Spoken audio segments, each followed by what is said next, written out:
នេះដីបាតស្រះទេប៉ុន្តែកប់អីក៏បានផលនេះដើមកំពីរៀបបើមកគុំនេះហូបមិនចេះអស់កាប់យកទៅចុងវាដោតដុកទៀតហើយនេះឃីវសវើយមកដើមនេះហូបរហូតដល់សល់យកទៅផ្ញើអ្នកពេញហូបទៀត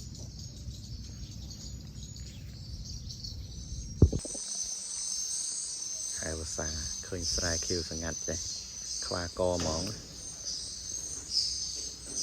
បើមានវាសនាបានដីនេះមកកន្លោននឹងសប្បាយចិត្តប៉ុណ្ណាទេបងប្អូនហើយមកកន្លោននេះក្បាល30ជាងកតុយ100ជាងបើសិនជាយើងធ្វើមួយឆ្នាំ